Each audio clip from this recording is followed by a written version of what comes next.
नमस्ते दोस्तों, तो आज आपको एक बड़ी ही अचंभित एवं अनोखी कहानी सुनाऊंगा जिसमें आपको कुछ अनसुनी एवं रहस्यमय बातें बताई जाएगी। तो आइए जानते हैं कुछ खतरनाक रहस्यमय कहानियां। तो कृपा करके वीडियो पूरी देखें ताकि आपको भी धर्म के प्रति रहस्यमय बातें की ज्ञान हो तथा इससे भी खतरनाक रहस्य जानने के लिए अभी इस चैनल को सब्सक्राइब करें ताकि और भी रहस्यमय कहानी सबसे पहले आप तक पहुँचे। धन्यवाद। तो सुनिए। पौराणिक समय में एक ऐसा कुंड था जिसे देवताओं ने स्वयं मृत्यु के भय से मुक्त होने के लिए रचा था, परंतु जब अमरता देवों के लिए भी अभिशाप बन गई तब उन्होंने उस कुंड को अंधकाल में छिपा दिया, जहां समय नहीं बहता और कोई जीव वहां से लौटकर आज तक नहीं आया। अब हजारों वर्षों बाद एक युवक ऋत्विक को सपना आता है। एक काली झील, एक आवाज और एक वाक्य, अमर होने की इच्छा मृत्यु से बड़ा शाप है। उत्तराखंड की सीमा पर एक गुप्त गांव कालगिरी। ऋत्विक एक युवा शोधार्थी है जो पुरातन ग्रंथों और प्रतीकों की खोज में गांव आया है। एक रात गांव के बाहर एक काली झील दिखती है जो नक्शों में अंकित नहीं है। वह गांव वालों से पूछता है तो सभी डरकर कहते हैं, तारानकन, वो अंध झील नहीं, अंधकाल कुंड है।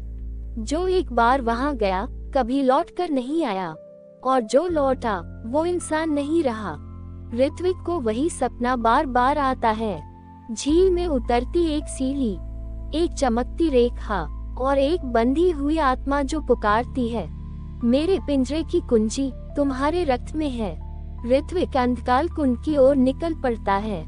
झील के पास एक पुरानी टूटी हुई शिला मिलती है जिस पर एक प्राचीन देव भाषा में लिखा होता है, तू जो अमरता चाहता है पहले मृत्यु को पूर्णता से समझ। जो जीवन से बंधा है वह समय का दास है, जो मृत्यु से बंधा है वही मुक्त हो सकता है। वह समझ नहीं पाता पर तभी उसके रक्त से एक बूंद जमीन पर गिरती है और झील का जल अचानक चमक उठता है। एक सीढ़ी उभरती है जो झील के नीचे उतरती है जहां कोई प्रतीक्षा कर रहा है। ऋत्विक झील के नीचे जाता है। वहां एक विशाल गुफा है जिसके मध्य में एक श्वेत वृक्ष जड़ से उल्टा लटका हुआ है। उसके चारों ओर 5 पत्थर, हर पत्थर पर एक शब्द, जन्म, जीवन, दुख, मृत्यु, अमरता। एक पत्थर टूट चुका है, मृत्यु। और तभी आवाज गूंजती है, मैं पिंगल ऋषि हूँ जिसने अमरता पाई थी और अब हजारों वर्षों से अंधकार में कैद हूँ। मुझे मोक्ष चाहिए ऋत्विक, तुम्हारा रक्त ही मेरा उद्धार है। ऋत्विक भागना चाहता है पर 4 छायाएं उसे रोक लेती हैं। वे कहते हैं, हम काले रक्षक हैं जो अमरता के शाप को बंद रखते हैं। पिंगल मुक्त हुआ तो मृत्यु असंतुलित हो जाएगी और जो मृत्यु असंतुलित हो वह काल को नष्ट कर सकती है। ऋत्विक उलझ गया। एक ओर आत्मा की पुकार, दूसरी ओर युगों से जमी हुई व्यवस्था। उसे निर्णय करना है, मोक्ष देना या काल को सुरक्षित रखना। गुफा में नीरवता थी पर शब्दों की चीखें गूंज रही थी। पिंगल ऋषि की आत्मा अब पूरी तरह प्रकट हो चुकी थी। वह एक श्वेत प्रकाश पुरुष के रूप में वृक्ष के नीचे मदरा रहा था, पर उसकी आंखें राख के रंग जैसी थी। उसने ऋत्विक से कहा, मैंने अमरता चाही थी पर अमर हो जाने के बाद मृत्यु का अर्थ ही खो गया। अब मैं एक अनंत काल का कैदी हूँ। मुझे मुक्ति चाहिए और वह तभी संभव है जब तुम मृत्यु पिंड को पुनः स्थापित करो। ऋत्विक ने चौंक कर पूछा, मृत्यु पिंड? पिंगल ने ऊपर देखा। उल्टा लटका हुआ श्वेत वृक्ष धीरे धीरे काला होने लगा। जब मैंने अमरता पाए तो मृत्यु पिंड को तोड़ दिया। अब उसका एक टुकड़ा तुम्हारे भीतर जन्म से छिपा है, तुम्हारे रक्त की उस एक बूंद में जो इस कुंड में गिरी थी। 4 छायाएं सामने आईं। वे मानव नहीं थे बल्कि समय के रक्षकों की आत्माएं थीं।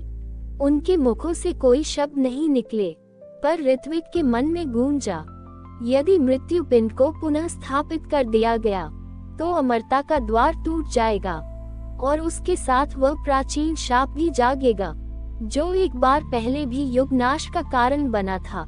ऋत्विक एक रहस्य में फंस चुका था। दोनों ही विकल्प भयानक थे। पिंगल को मोक्ष देना इक्वल्स अमरता फिर से पृथ्वी पर जाग सकती है। मृत्यु पिंड को यथावत रहने देना इक्वल्स एक आत्मा को युगों तक कैद रखना। तभी झील के तल से एक और रेखा फूटती है। एक जल रूप दर्पण सा बनता है जिसमें भविष्य के दृश्य झलकते हैं। एक राजा जो अमर हो जाता है और अपने राज्य को राख बना देता है। एक बालक जो मृत्यु से डरकर काल को बदलने की चेष्टा करता है। और फिर ऋत्विक स्वयं, उसके हाथों में एक काले रंग की दीप शिखा है जो रोशनी नहीं अंधकार फैलाती है। वो सहम गया। ऋत्विक ने दोनों हाथ फैलाए। उसकी हथेली से एक काले वर्ण का अंश निकलकर हवा में लहराया। पिंगल बोले, बस इसे उस वृक्ष की जड़ में रख दो। मृत्यु पुनः जागेगी और मैं मुक्त हो जाऊंगा। कालरक्षकों की आंखों से रक्त के आंसू टपके। ऋत्विक ने गहरी सांस ली और वृक्ष की जड़ में अंश रख दिया। एक कड़कड़ाहट हुई, जड़ें हिली, वृक्ष पलटकर सीधा खड़ा हो गया। पिंगल की आत्मा मुस्कुराए, धन्यवाद ऋत्विक, अब मेरा युग समाप्त, तुम्हारा प्रारंभ। और वह राख बनकर बिखर गया। पर तभी झील की सतह में भयानक कंपन हुआ। जल काला हो गया। वृक्ष की शाखाएं आकाश की ओर नहीं, नीचे अंधकार की ओर बढ़ने लगी। और एक गूंज, तूने द्वार खोल दिया है, अब वह जागेगा जो केवल मृत्यु के बाद जीता है। कुंड की झील अब स्थिर नहीं थी। जिस जल को लोग अंध झील कहते थे, वह अब एक चैतन्य शक्ति से भर चुकी थी। उसमें कंपन था, जैसे वह कुछ कह रही हो, कुछ याद दिला रही हो। ऋत्विक स्तब्ध खड़ा था। पिंगल की राख अब हवा में विलीन हो चुकी थी। पर उसके जाने के साथ ही गुफा की श्वेत दीवारों पर काल रेखाएं उभर आई थीं। जल राशि से एक आकृति उभरने लगी। ना मनुष्य, ना दैत्य, कुछ अनोखा। उसका शरीर अर्धपारदर्शी था, लेकिन उसकी आंखें जैसे अंधकार को भी डरा दें। उसने कहा, मैं निरय हूँ, मृत्यु के बाद जन्मा हुआ। तुमने जिस अमरता को मुक्त किया, वह मेरा द्वार था, और अब मैं भी मुक्त हो गया हूँ। ऋत्विक पीछे हटा। उसके पीछे कालरक्षक खड़े थे, पर अब वो भी कंपायमान थे। एक रक्षक बुदबुदाया, ये वही है जो अंतिम बार तब जागा था जब त्रेता युग गमगाया था। इसे बांधने के लिए ही मृत्यु को जन्म मिला था। निरय का स्वर गूंजा, मृत्यु जीवन का अंत नहीं, बल्कि मेरा आरंभ है, और अमरता मेरे मार्ग की रेखा। अब मैं मृत्यु को निगलूंगा और सभी जीवों को अमर होने का शाप दूंगा। वह जल से ऊपर उठा और उसका स्पर्श जैसे समय को रोकता चला गया। गुफा की घड़ी टूट गई। ऋत्विक की सांस रुकने लगी, क्योंकि उसका शरीर भी न तो आगे बढ़ रहा था न पीछे। कालरक्षकों में से एक ने उसे खींचा और गुफा की एक छुपी दीवार के पीछे एक शिला दिखाई। ये शून्य शिला है जिसमें केवल वही प्रवेश कर सकता है जो मृत्यु और अमरता दोनों का वाहक हो। ऋत्विक ने शिला को छुआ। वह भीतर चला गया। शिला के भीतर एक अनोखी जगह थी। ना समय, ना स्थान, बस शून्य। वहाँ एक द्वार था जिस पर केवल 3 शब्द लिखे थे, संयम, समर्पण और अंत। वहीं एक पुरानी आत्मा प्रकट हुई। मैं मृत्युनाथ हूँ, शिव की उस परंपरा से जो मृत्यु को केवल साधन मानते हैं, लक्ष्य नहीं। उसने ऋत्विक से कहा, तारांकन, निरय को रोकना है तो तुझे मृत्यु को अपनाना होगा। तुझमें जो अमर अंश पिंगल के कारण जगा, उसे एक बार पुनः मृत्यु पथ में प्रवाहित करना होगा, और इसके लिए तुझे अपना शरीर त्यागना होगा। ऋत्विक अब निर्णायक बिंदु पर था। यदि वह यज्ञ करता है तो उसकी आत्मा मृत्यु पथ पर जाएगी और निरय को बांधने की शक्ति पाएगी, लेकिन वह मानव नहीं रह पाएगा। उसने अग्नि जलाए, त्रय मंत्र बोले और उस काले दीप शिखा को यज्ञ में प्रवाहित किया। चारों दिशाओं में गूंज हुआ, नमो मृत्युंजय, शून्याय सोमाय कालाय नमः। गुफा के भीतर सन्नाटा था, पर आकाश कंपन कर रहा था। ऋत्विक का यज्ञ पूर्ण हो चुका था, उसकी देह अग्नि में समा चुकी थी, पर आत्मा अब किसी मानव जन्म की नहीं रही। झील के समीप एक वृद्ध योगिनी, जिसे लोग कालवती कहते थे, उस रात ध्यान में बैठी थी। अचानक उसने अपने कपाल पर तीव्र अग्नि की रेखा महसूस की। उसकी दृष्टि आकाश की ओर गई, जहां एक सर्पाकार ज्वाला अंतकाल कुंड की ओर जा रही थी। ये जन्म नहीं, ये पुनर्जागरण है, उसने बुदबुदाते हुए कहा। और तभी झील से एक नवजात बालक की कंठ ध्वनि उभरी। ना रोना, ना चीख, बस एक गंभीर शांति। बालक को हाथ में लेते ही कालवती कांप गई। उसके ललाट पर कोई चिन्ह नहीं था, बस एक शून्य का बिंदु। ना शिव का त्रिपुंड, ना विष्णु की रेखा, बस रिक्तता। वह बुदबुदाए, ये है शून्य ऋषि।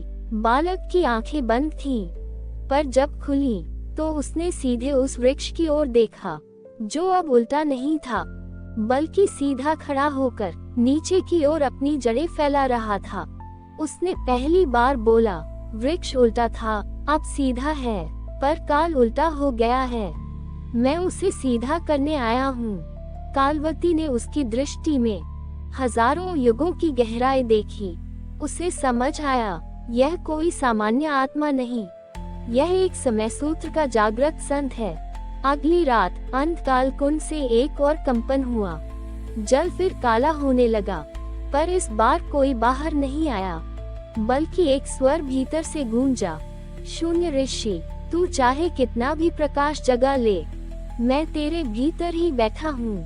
तू मुझे बांध नहीं सकता, क्योंकि अब मैं तू बन चुका हूँ। शून्य ऋषि मुस्कुराया, यदि तू मेरा अंश है तो मैं स्वयं को साध लूंगा और तेरे साथ भी युगों तक चलूंगा, क्योंकि हर युग को अपने अंधकार की पहचान जरूरी है। उस रात ऋषि ने एक काल घंटी बजाई, जो केवल मृत्यु शून्य तपस्थलों पर बजाई जाती है।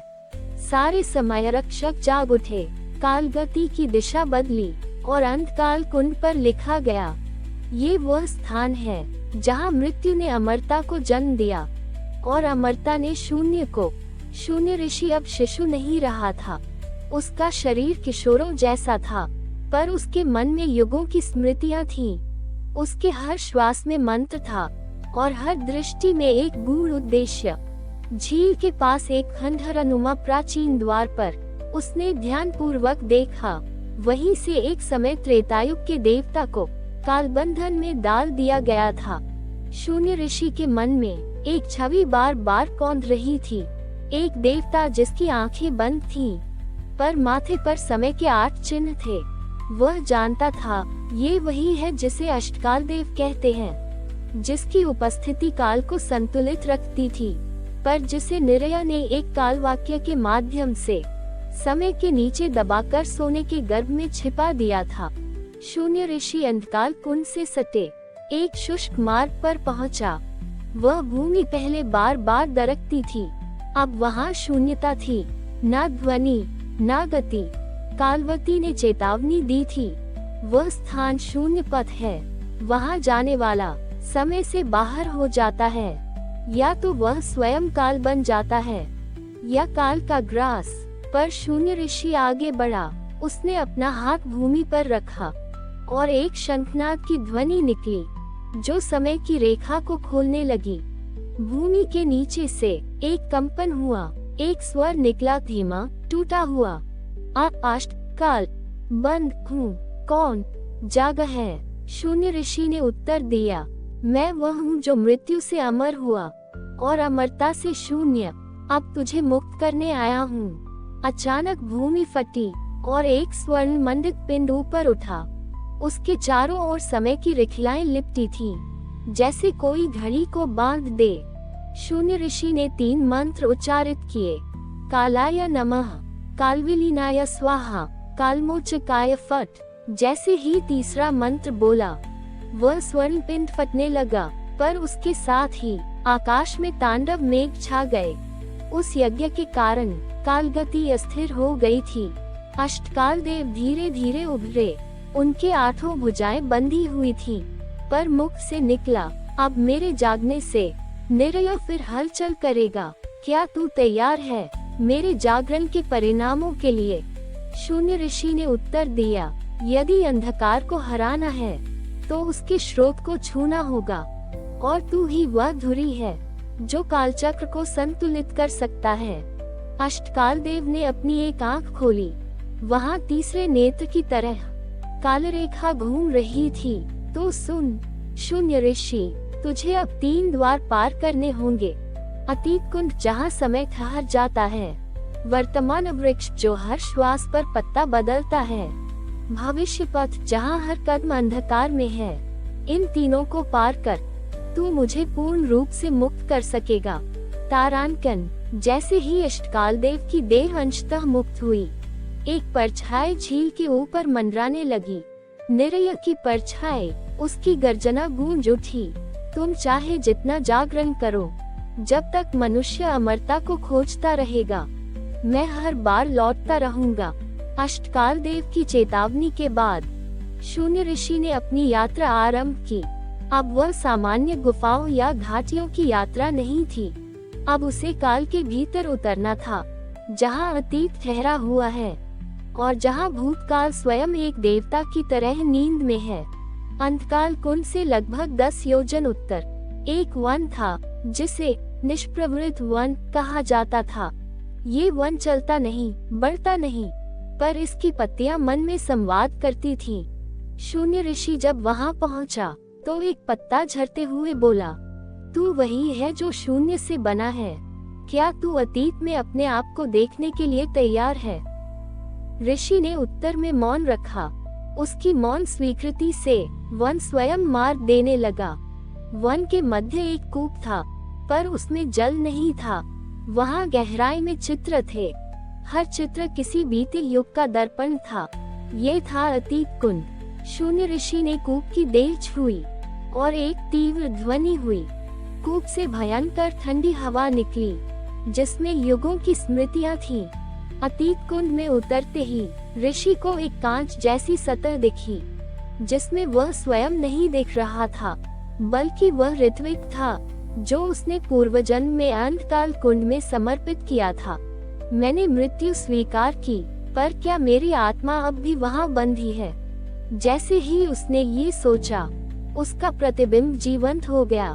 वह बोला, तू भले ही ऋषि बन गया हो, पर मैं अभी भी अग्नि में जल रहा हूँ। जब तक तू मुझे स्वीकार नहीं करता, तू अतीत कुंड को पार नहीं कर सकेगा। शून्य ऋषि ने अग्नि के उस प्रतिबिंब को अपनी ओर आने दिया। उसने आंखें बंद कर ली और अपने पूर्वजन्म की असफलता को स्वीकार कर लिया। अचानक कूप से एक दिव्य जलधारा निकली, जिसने दोनों छवियों को एक कर दिया। अतीत कुंड अब शांत था। जल स्पष्ट हो गया। एक पत्थर पर उकेरे गए शब्द प्रकट हुए, जो अपने अतीत को अपनाता है, वही भविष्य की गति बदल सकता है। अतीत कुंड के पार एक द्वार स्वतः उभरा। उस पर लिखा था, वर्तमान वृक्ष की छाया में जो चेतना टिकी रहे, वही अगला पथ देख सके। शून्य ऋषि ने अतीत को पीछे छोड़ा, पर अब वह अकेला नहीं था। उसकी चेतना में ऋत्विक भी था, जो कभी मृत्यु में गया था, अब अमरता के साथ जीवित था। शून्य ऋषि अब अंतिम द्वार तक पहुंच चुका था। भविष्य पथ वह भूमि समय के पार थी, जहां ना सूरज था न चंद्रमा, केवल काले कणों से बना आकाश और एक वृक्ष जो उल्टी दिशा में बढ़ता था। उस वृक्ष की शाखाएं भविष्य को पीछे धकेलती थी। हर शाखा पर एक संभावना टंगी थी और नीचे एक गूढ़ मंच था, जहां निरय स्वयं उसका इंतजार कर रहा था। निरय ने कहा, तू काल को मुक्त करना चाहता है, पर क्या तू समझता है कि काल मुक्ति ही मोक्ष है? शून्य ऋषि ने उत्तर दिया, नहीं, मोक्ष तब है जब काल स्वयं को पहचान ले, और तू ही उसका बंद द्वार है। निरय हंसा। उसकी हंसी से आकाश में कंपन हुआ। निरय ने शून्य ऋषि पर कालछाया फेंकी, जिसमें युगों की पीड़ा थी, पर शून्य ऋषि स्थिर रहा। उसने 3 मंत्रों का उच्चारण किया, शून्य वेदाय नमः, कालवाक्यम स्वाहा, मौनमस्तु फट। और जैसे ही अंतिम मंत्र गूंजा, अष्टकाल देव पूर्ण रूप से जाग उठे। उनकी 8 भुजाएं मुक्त हुई, 8 काल चक्र एक साथ घूमे और निरय की देह टूटकर धूल में बदल गई। अष्टकाल देव ने कहा, जो स्वयं के अतीत, वर्तमान और भविष्य को पहचान ले, वही अमरता का अधिकारी होता है। तू वह अधिकारी है। शून्य ऋषि के माथे पर अब काल वाक्य की रेखा थी और उसकी देह धीरे धीरे प्रकाश में बदलने लगी। शून्य ऋषि ने अपनी अंतिम वाणी में कहा, अब मैं शून्य में विलीन होता हूँ, ताकि आने वाली पीढ़ियों को काल का संतुलन प्राप्त रहे। जब भी काल असंतुलित होगा, मेरी मौन छाया अंधकार में पुकार बनकर जागेगी। और वह विलीन हो गया। काल संतुलित हुआ। अंतकाल कुंड में अब शांति थी। अमरता अब शाप नहीं, ज्ञान बन गई थी। हमारी और भी आध्यात्मिक एवं अनोखी कहानियाँ देखने के लिए हमारे चैनल पर जाएं तथा धार्मिक एवं पौराणिक और भी रोचक भरी कहानियाँ हमारे चैनल पर है। कृपया जाके देखें तथा हमारे चैनल को सब्सक्राइब करके रखें तथा वीडियो अच्छा लगे तो लाइक जरूर करें। धन्यवाद।